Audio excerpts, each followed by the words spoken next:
जय श्री कृष्णा।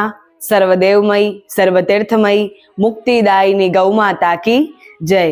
श्री गिरिराज धरण की जय। अपने अपने गुरुदेव की जय। सुरूपा बहुरूपाश्च विश्वरूपाश्च मातरः गावो मामुपतिष्ठन्ति मिति नित्यं प्रकीर्तये। સુંદર સુંદર રૂપવાળી બહુરૂપવાળી ગૌ હંમેશા મારા નિકટ રહે, હું હંમેશા ગૌઓના નિકટ રહું. ગૌ માતાનું નામ સંકીર્તન કરવાથી મનુષ્યની કીર્તિમાં વધારો થાય છે. આજે દરેક મનુષ્ય, દરેક વ્યક્તિ કંઈ ને કંઈ પ્રાપ્ત કરવા માટે મહેનત કરી રહ્યો છે. દરેક વ્યક્તિઓને કંઈ ને કંઈ પ્રાપ્ત કરવું છે. કોઈને પોતાના લક્ષ્યની પ્રાપ્તિ કરવી છે, કોઈને સફળતાની પ્રાપ્તિ કરવી છે, કોઈ જે ક્ષેત્રમાં છે તેમાં જ પ્રગતિ કરવા માંગે છે. પરંતુ અત્યારે આ ચતુર્થ યુગમાં, આ કલયુગમાં અત્યારે પોતાની શક્તિઓ નષ્ટ કરવાના, પોતાનો સમય નષ્ટ કરવાના અનેક વિકલ્પો આપણી પાસે ઉપલબ્ધ છે. યુવાનો હોય, બાળકો હોય, કે પછી માતા પિતા હોય, કે પછી વૃદ્ધાવસ્થામાં હોય, કોઈ પણ ઉંમરમાં હોય, બધા ઉંમરમાં અલગ અલગ વિકલ્પો બધા પાસે છે, જેનાથી પોતાની શક્તિઓ નષ્ટ થઈ શકે અને જેનાથી પોતાનો સમય પણ નષ્ટ થાય, પોતાનો મગજ, પોતાની બુદ્ધિ નષ્ટ થાય, વિચારો દૂષિત થાય. એવા વિકલ્પો અનેક પ્રકારના ઉપલબ્ધ છે. તો એટલા માટે ઘણીવાર આપણે આપણું મન મક્કમ કરી શકતા નથી, અથવા આપણે જે પ્રાપ્ત કરવું છે તે પ્રાપ્ત કરી શકતા નથી. તો કઈ પ્રકારે હવે આપણને બધું મળે, જે પણ જોઈતું હોય બધું મળે. પિતૃઓની તૃપ્તિ જોઈએ છે, પિતૃઓ મોક્ષ થાય, પિતૃઓને ગોલોકધામ મળે, પિતૃઓનો આશીર્વાદ આપણા પર બન્યો રહે, લક્ષ્મી માતાની પ્રસન્નતા થાય, અઢળક ધન વર્ષા થાય, મારે પેલી પ્રગતિ પ્રાપ્ત કરવી છે તે પ્રાપ્ત થાય, મારે પેલી ઈચ્છા પૂર્ણ કરવી છે તે પૂર્ણ થાય, મારે પહેલા મોટા સ્કૂલોમાં કોલેજોમાં ભણવા જવું છે તે થઈ જાય, પેલી મોટી કંપનીમાં કામ કરવું છે એ થઈ જાય, પેલા ક્ષેત્રમાં આગળ વધવું છે, પેલું લક્ષ્ય પ્રાપ્ત કરવું છે, એ બધું થઈ જાય. શક્તિની પ્રાપ્તિ કરવી છે, આત્મબળ વધારવું છે, આત્મવિશ્વાસ વધારવો છે, શાંતિની પ્રાપ્તિ કરવી છે. જ્યારે જ્યારે મનુષ્ય ધન પાછળ ભાગે છે ત્યારે સદૈવ એ નિષ્ફળ જાય છે. કેમ કે માત્ર ધન પ્રાપ્ત કરવા પાછળ ભાગે છે. એ ધન પ્રાપ્ત કર્યા બાદ એ ધનનો ઉચિત ઉપયોગ ક્યાં કરવો, એ ધનને વિનિયોગ ક્યાં કરવું, એ મનુષ્ય યાદ રાખતો નથી. એ મનુષ્ય વિસ્મરણ કરી જાય છે. એટલા માટે એને માત્ર ધનની પ્રાપ્તિ થાય છે.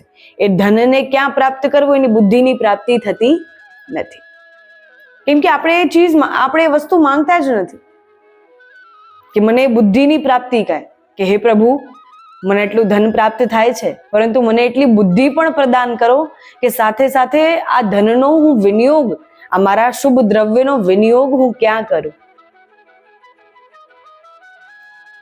શાસ્ત્રોમાં આ પ્રમાણ છે, લખેલું છે કે કોઈ પણ પ્રકારનું ધન આપ કમાવીને લાવ્યા છો, કોઈ પણ પ્રકારની ધનરાશિ છે ક્યાંયથી પણ આવ્યું, પરંતુ યદી એ ધનરાશિનો ઉચિત ઉપયોગ કરવો હોય, એ શુભ દ્રવ્યનો ઉપયોગ, વિનિયોગ ઉચિત પ્રકારથી કરવો હોય, તો એ ધનનો વિનિયોગ સૌ પ્રથમ ગૌમાતાની સેવામાં કરવો જોઈએ. તો એ જેટલું ધન આપણે ગૌમાતાની સેવામાં વિનિયોગ કર્યો, એટલું ધન અથવા એનાથી પણ બમણું ધન, એનાથી પણ 10 ગણું ધન આપણી પાસે આવી શકે છે, જેવો આપણો ભાવ. તો જેટલું ધન, જેટલું યોગદાન આપણે ગૌમાતાની જીવન શ્રેણીમાં કરીએ છીએ, ગૌમાતા વળતરમાં આપણને એ જ પ્રદાન કરે છે. ગાવો દીનમ ન નશ્યતિ, અર્થાત ગૌમાતાને આપેલું ક્યારેય નષ્ટ થતું નથી. કોઈ ને કોઈ સ્વરૂપમાં, કોઈ ને કોઈ રૂપમાં આપણને ફલ પ્રાપ્ત થતું રહે છે. અને ગૌમાતા જ એક એવી શક્તિ છે, બ્રહ્મા, વિષ્ણુ, મહેશ દરેક દેવતા જેને પોતાની શક્તિ માને છે, આરાધની શક્તિ માને છે, કે જેમનું સ્મરણ કરવા માત્રથી મનુષ્ય સઘળું પ્રાપ્ત કરી લે છે, સઘળું પ્રાપ્ત કરી લે છે. શાસ્ત્રોમાં બહુ સુંદર મંત્ર પ્રાપ્ત થાય છે. ત્યારબાદ આપણે મંત્રના લાભ જોઈએ. યા લક્ષ્મી સર્વભૂતાનામ યા ચ દેવેષુ સંસ્થિતા ધેનુ રૂપેણ સા દેવી મમ શાંતિમ પ્રયચ્છતુ. દેહસ્થા યા ચ રુદ્રાણી શંકરસ્ય સદા પ્રિયા ધેનુ રૂપેણ સા દેવી મમ પાપમ વ્યપોહતુ. વિષ્ણોર વક્ષસી યા લક્ષ્મી સ્વાહા યા ચ વિભાવસો ચંદ્રાર કશક ક્રશક્તિર્યા ધેનુ રૂપાસ્તુ સાશ્રિયે. ચતુર્મુખસ્ય યા લક્ષ્મીર ધનદસ્ય ચ લક્ષ્મીર્યા લોકપાલાનામ સા ધેનુર્વરદાસ્તુ મે. સ્વધાયા પિતૃમુખ્યાનામ સ્વાહા યજ્ઞ ભુજામ ચયા સર્વ પાપહરા ધેનુસ તસ્માત શાંતિમ પ્રયચ્છમે. અર્થાત યા લક્ષ્મી સર્વભૂતાનામ યા ચ દેવેષુ સંસ્થિતા ધેનુ રૂપેણ સા દેવી મમ શાંતિમ પ્રયચ્છતુ. કે હે પ્રભુ, કે જે સદૈવ લક્ષ્મી પ્રાપ્ત કરાવનારી છે, જે સર્વભૂત હિત છે, સર્વભૂતોનું હિત કરનારી છે. ભૂતકાળમાં પણ આપણાથી કોઈ કર્મ એવા થઈ ગયા હોય, વર્તમાનમાં પણ આપણાથી કઈ એવા કર્મ થઈ રહ્યા હોય, અથવા ભવિષ્યમાં આપણાથી જે કર્મ થવાના છે એ બધા કર્મોને પવિત્ર કરનારી છે અને સદૈવ લક્ષ્મીની પ્રાપ્તિ કરાવનારી છે. એવી ધેનુ રૂપા લક્ષ્મી મને શાંતિ પ્રદાન કરે. કોઈ પણ ક્ષેત્રમાં હોય, કોઈ પણ પ્રગતિ પ્રાપ્ત કરવાના માર્ગ પર હોય, કોઈ પણ સફળતા પ્રાપ્ત કરવી છે, તો તે બધા સ્થાન પર શાંત રહેવું બહુ આવશ્યક છે. એક ઉદાહરણ લઈએ. આપ ક્યાંય નોકરી કરી રહ્યા છો, કોઈ શેઠ છે, કોઈ શેઠને ત્યાં નોકરી કરી રહ્યા છો, અને આપને ક્રોધ બહુ આવે છે. બધે ક્રોધ કરી શકશો, પણ શેઠની સામે ક્રોધ કરી શકશો? નહીં કરી શકો. પોતાની પત્ની સમક્ષ, બાળકો સમક્ષ, માતા પિતા સમક્ષ બધે ક્રોધ કરી શકશો, પરંતુ શેઠ સામે ક્રોધ કરશો તો ત્યાં નોકરીમાંથી કાઢી દેવામાં આવશે. તો એટલા માટે કે ક્રોધ ન આવે અને શાંત રહીએ, પરિસ્થિતિ અનુસાર, વ્યક્તિ અનુસાર આપણે સદૈવ શાંત રહીએ, એવી શક્તિ આપણને ગૌમાતા પ્રદાન કરે. કેમ કે શાંત રહેવું બહુ આવશ્યક છે. એવું નથી બધા સ્થાન પર શાંત રહેવું. કોઈ ક્ષેત્રમાં આપણો ક્રોધ શાંત હોવો બહુ આવશ્યક છે, જેનાથી આપણે ધીરે ધીરે સફળતાના શિખર પર પહોંચવા લાગીએ છીએ.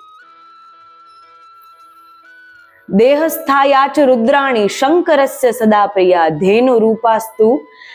ધેનુ રૂપાસ્તુ સાશ્રી.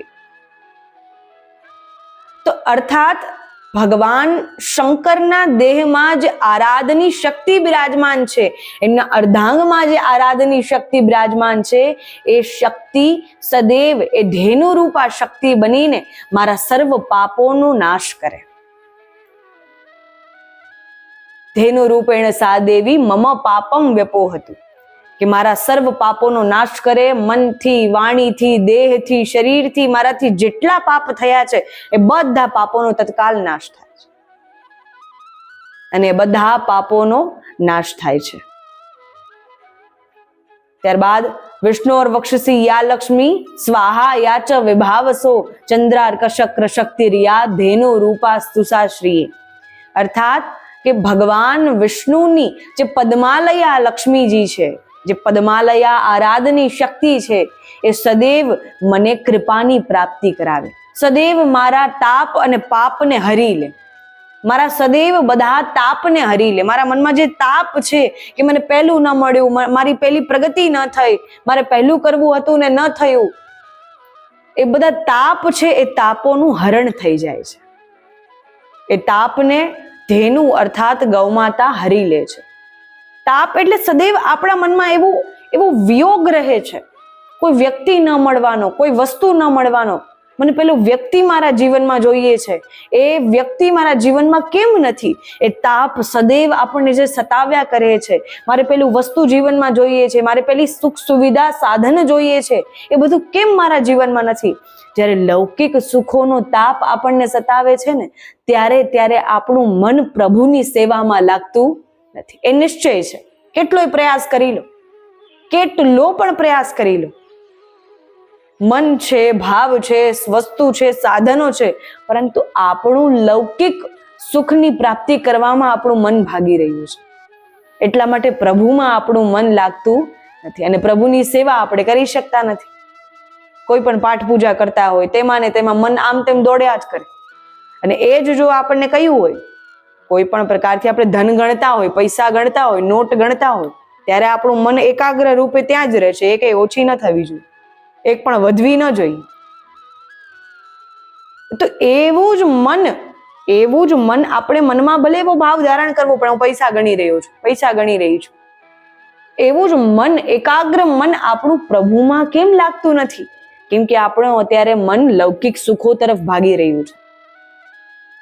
તો એ લૌકિક સુખોના તાપથી અને પાપથી સદૈવ ગૌમાતા આપણને દૂર રાખે. ગૌમાતા આપણા એ લૌકિક સુખોથી પ્રાપ્ત થનારા તાપ અને પાપને દૂર કરે એવી ગૌમાતાને હું પ્રાર્થના કરું છું. એવી ગૌમાતાને હું પ્રાર્થના કરું છું. સદૈવ મનમાં એવો ભાવ ધારણ કરવો, એવી શક્તિ મને પ્રદાન થાય જે શક્તિ ચંદ્ર અને સૂર્યમાં છે. ચંદ્ર જેવી શીતળતા અને સૂર્ય જેવો તાપ, સૂર્ય જેવો જે આપણે કહી શકીએ કે આપણામાં કરોડો સૂર્યોના સમાન કિરણો પ્રગટ થાય, સૂર્યોના સમાન આપણામાં તેજ પ્રગટ થાય, એવો તેજ મને પ્રાપ્ત થાય અને ચંદ્ર જેવી શીતળતા મને પ્રાપ્ત થાય એવો હું ધેનુ અર્થાત ગૌમાતાને પ્રાર્થના કરી રહ્યો છું. લક્ષ્મીર્યા લોક ચતુર્મુખસ્ય યા લક્ષ્મીર ધનદસ્ય ચ લક્ષ્મીર્યા લોકપાલા નામ સાધેનુર વરદાસ્તુ. કે હે ગૌમાતા, એવું વરદાન પ્રાપ્ત કરાવો કે મને સર્વ પ્રકારથી જે ચારે લોકોની રક્ષા કરી રહી છે લક્ષ્મી મને પ્રાપ્ત થાય. ચતુર્મુખવાળી જે બ્રહ્માજીની સરસ્વતી રૂપા શક્તિ છે, જે લક્ષ્મી છે, એ લક્ષ્મી મને પ્રાપ્ત થાય. એવું અઢળક ધન મને પ્રાપ્ત થાય અને એ ધનનું હું આપનામાં ઉચિત પ્રયોગ કરી શકું. લક્ષ્મીર્યા લોકપાલા નામ, જે લોકોનું પાલન કરી રહી છે, જે લોકોની રક્ષા કરી રહી છે, એવી લક્ષ્મી મને પ્રાપ્ત થાય. મને એવું વરદાન પ્રાપ્ત કરાવો, મને એવું વર પ્રાપ્ત કરાવો. એવું આપણે ગૌમાતાને પ્રાર્થના કરવાનું છે. સ્વધાયા પિતૃ મુખ્યા નામ સ્વાહા યજ્ઞ ભુજામ ચયા સર્વ પાપ હરાધેનુસ તસ્માત શાંતિમ પ્રયચ્છમે. સ્વધાયા પિતૃ મુખ્યા નામ, કે જે પિતૃઓની અગ્રણી શક્તિ છે સ્વધા દેવી, એ સદૈવ મારા પર અમી વર્ષા વર્ષાવે, સદૈવ મારા પર કૃપા બનાવી રાખે. અને જે અગ્નિનું રક્ષણ કરનારી, અગ્નિની સહાયકી શક્તિ છે સ્વાહા દેવી, એ સદૈવ મારું રક્ષણ કરે, અગ્નિની જેમ મારું રક્ષણ કરે. જે પ્રકારે અગ્નિ સદૈવ એક સાધકનું રક્ષણ કરે છે, એ જ પ્રકારે અગ્નિદેવ મારું રક્ષણ કરે. અને સર્વ પ્રકારથી ધેનુ અર્થાત સર્વ પ્રકારથી મારા બધા પાપોને હરે અને એ ધેનુ રૂપા શક્તિ મને પાપહીન બનાવીને, પાપથી મને છુટકારો મેળવાવીને એ પાપનો નાશ કરે, એ પાપથી હું દૂર રહું. અને સર્વ પાપ હરાધેનુ અર્થાત ગૌમાતા મારા સર્વ પાપ અને તાપને હરી લે અને મને પ્રસન્નતા અને આનંદની પ્રાપ્તિ કરાવે. તો આ મંત્રમાં શું ન આવ્યું? બ્રહ્મા વિષ્ણુ મહેશની જે શક્તિ છે એ શક્તિ ગૌમાતા રૂપે આપણને પ્રદાન થાય છે. જે સાક્ષાત સૃષ્ટિ કરતા છે, સૃષ્ટિનું પાલન કરતા છે, સંહાર કરતા છે, એમની શક્તિ જે એમની પાસે છે એ આરાધની શક્તિ આપણને પ્રાપ્ત થાય, વરદાન સ્વરૂપે આપણને પ્રાપ્ત થાય. પદ્માલયા લક્ષ્મી શક્તિ છે એ આપણને પ્રાપ્ત થાય. ચંદ્ર જેવી શીતળતા, સૂર્ય જેવું તેજ આપણને પ્રાપ્ત થાય. દરેક ક્ષેત્રમાં આપણને સફળતા પ્રાપ્ત કરવી છે એ બધું પ્રાપ્ત થાય. તો માત્ર અને માત્ર આ મંત્રનો જાપ નિત્ય કરવાથી, એક માળાથી પ્રારંભ કરો, 11 માળા સુધી આપ પહોંચશો. 11 માળા નિત્ય આ મંત્રનો કરવાથી બધું જીવનમાં પ્રાપ્ત થઈ જાય છે. સર્વ ઈચ્છા પૂર્ણ થઈ જાય છે, બધી મનોકામના પૂર્ણ થઈ જાય છે. કેમ કે આપણે આ મંત્રમાં ઠાકોરજીથી, આપણા પ્રભુથી, આપણા ઈષ્ટદેવથી, ગૌમાતાથી એ વરદાન માંગી રહ્યા છીએ. અને સાધક સાધના કરે છે. આ એક જાપ કરવું, પાઠ કરવું, મંત્ર કરવું એ આપણે યદિ એકાગ્ર મનથી કરીએ છીએ, નિયંત્રિત મનથી કરીએ છીએ, આપણા મનથી, વાણીથી, ઇન્દ્રિયોથી કરીએ છીએ, ત્યારે સદૈવ આપણે એ સાધના રૂપી વરદાનને પ્રાપ્ત કરી શકીએ છીએ. અને ઠાકોરજીને, આપણા ઈષ્ટદેવને આપણને વરદાન પ્રાપ્ત કરાવવું જ પડે છે, કેમ કે આ મંત્રમાં એટલી શક્તિ છે. આ પ્રયોગ કરીને જોઈ શકો છો. આ મંત્રથી સઘળું ક્યાંય પણ એમ લાગે કે ધનમાં ક્યાંય આપણે અટવાઈ ગયા છીએ, કોઈ પણ ધન વિશેષ કોઈ પણ પ્રક્રિયાઓમાં અટવાઈ ગયા છીએ, કોઈ પણ શત્રુઓમાં અટવાઈ ગયા છીએ, શત્રુઓ પર વિજયની પ્રાપ્તિ થાય, કર્જ લેવાઈ ગયું હોય, કર્જ ચૂકવવા લાગે, કોઈ પણ પ્રકારની મોટીથી મોટી મુશ્કેલી કેમ ન હોય, શત્રુઓથી રક્ષણ કરે છે, આત્મરક્ષણ કરે છે. આપણને મૃત્યુનો ભય હોય અથવા કોઈ પણ પ્રકારનો મનમાં ગુપ્ત ભય સતાવી રહ્યો છે, એ બધા ભયનો નાશ કરાવે છે માત્ર આ મંત્ર. તો આજથી જ આપણે મનમાં નિર્ણય લઈએ, કોઈ પણ પ્રકારથી પહેલા આપ ક્યારેય પણ માળા કરી શકો, અને પછી જ્યારે આપણને આ કંઠસ્થ થઈ જાય, આ મંત્રનો ઉચ્ચાર આપણો શુદ્ધ થઈ જાય, કંઠસ્થ થઈ જાય, ત્યારે સદૈવ રોજ આપણે નિશ્ચિત સમયે માળા કરવાની રહેશે. યદિ સવારે 8 વાગે કરો છો તો રોજ સવારે 8 વાગે જ આ માળાનો જાપ કરવાનો રહેશે. 8 ના 9 ન થવા જોઈએ. પછી ભલે આ પછી 10 વાગે કરો, ભલે આ 12 વાગે કરો, પરંતુ એક નિશ્ચિત સમયે આ મંત્રના જાપ કરવા માત્ર અને માત્ર 21 દિવસ જાપ યદિ કોઈ મનુષ્ય કરે છે, તે મનુષ્યને બધું ધીરે ધીરે આપણા આસપાસની બધી પરિસ્થિતિઓ બદલાવા લાગે છે, અને સઘળી પરિસ્થિતિ આપણા અનુકૂળ થવા લાગે છે. ઓલું કહેવાય છે ને કે જ્યારે આપણે શોધવાનું મૂકી દઈએ છીએ ને, ત્યારે આપણને સઘળું પ્રાપ્ત થઈ જાય છે. તો 21 દિવસ જે આપણે જોઈએ છે શોધવાનું બંધ કરી દો, અને જે આપણે જોઈએ છે તે પ્રાપ્ત કરવા પાછળ પ્રભુને પ્રાર્થના કરવાનું પ્રારંભ કરી દો, અને એ શોધવાનો સમય જ્યારે પ્રાર્થનામાં પરિવર્તિત થશે, પ્રાપ્ત કરવાનો સમય જ્યારે પ્રાર્થનામાં પરિવર્તિત થશે, ત્યારે મનુષ્યને બધું પ્રાપ્ત થઈ જાય છે. વ્યક્તિને જે જોઈએ છે બધું પ્રાપ્ત થઈ જાય, જે પણ મુશ્કેલી છે બધું એના મુશ્કેલી એના જીવનમાંથી દૂર થઈ જાય. અને આ મંત્રને તો સાંભળવાના પણ એટલા ફાયદા બતાવ્યા છે કે આ મંત્રને કરવાથી જેટલું વરદાન પ્રાપ્ત થાય, જેટલું ઠાકોરજી પ્રસન્ન થાય, જેટલું પ્રસન્ન થઈ આપણા પર કૃપા વર્ષાવે, પિતૃઓની પ્રસન્નતા થાય, ત્રિદેવોની પ્રસન્નતા થાય, ચંદ્રમા સૂર્ય જેવું તેજ અને શીતળતા પ્રાપ્ત થાય, એ બધા ફાયદાઓ જેટલા મંત્ર કરવાના બતાવ્યા, લાભ જેટલા મંત્ર કરવાના બતાવ્યા, એટલા જ એનાથી અડધા લાભ માત્ર અને માત્ર મંત્રને નિત્ય 11 માળા જેટલું શ્રવણ કરવાથી પ્રાપ્ત થાય છે. નિત્ય 108 વાર આ મંત્રને માત્ર આપણે શ્રવણ કરીએ છીએ, ત્યારે આપણા શરીરમાં પરિવર્તન, આપણી આસપાસની પરિસ્થિતિઓમાં પરિવર્તન, આપણા અનુકૂળ બધું થવા લાગે છે, અને આ નિશ્ચિત છે.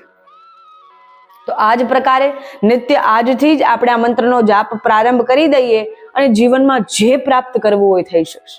જે પ્રાપ્ત કરવું હોય માત્ર મારા કહેવાથી 21 દિવસ આ મંત્રનો જાપ કરીને જોવો, આપનો જેટલો પણ ભાવ હોય એટલો જાપ કરીને જોવો, અને ત્યારબાદ 22મા દિવસે આપ પોતાની મેળે માળા લઈને બેસશો. પોતાની મેળે આપ કેમ કે આપણને એટલા ફાયદાઓ થઈ રહ્યા છે, આપને એટલા લાભ થઈ રહ્યા છે, આપના જીવનમાં બધું બદલાઈ રહ્યું છે, આપના જીવનમાં બધું આપને અનુકૂળ થઈ રહ્યું છે, એટલે આપની ઈચ્છા કરે જ ને કે હું આ મંત્ર કરવા બેસું.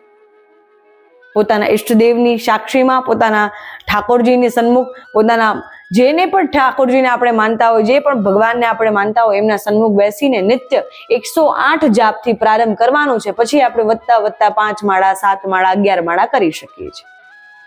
તો આ જ પ્રકારે નિત્ય ગૌમાતાને પ્રાર્થના કરીએ, ગૌમાતા આપણને સર્વ સુખ પ્રદાન કરે. ગાવઃ સર્વ સુખ પ્રદા, કે ગૌમાતા એ તો સર્વ સુખને પ્રદાન કરનારી છે.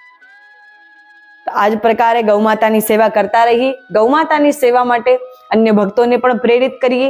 ગૌમાતાનો સત્સંગ નિત્ય શ્રવણ કરતા રહીએ, કેમ કે ગૌમાતાનો સત્સંગ શ્રવણ કરવો એ પણ એક ગૌસેવા કરવાનો ભાગ છે. તો ગૌમાતાનો સત્સંગ શ્રવણ કરતા રહીએ, અને એ ગૌ સત્સંગ અન્ય ભક્તોને પણ શ્રવણ કરાવીએ, જેનાથી આપણને અઢળક પુણ્યોની પ્રાપ્તિ થાય છે. આપણે અનેક ગણા પુણ્યોની પ્રાપ્તિ કરીએ છીએ. ગૌમાતા અવશ્ય આપનું કલ્યાણ કરશે. જય શ્રી કૃષ્ણ, જય ગિરિરાજ.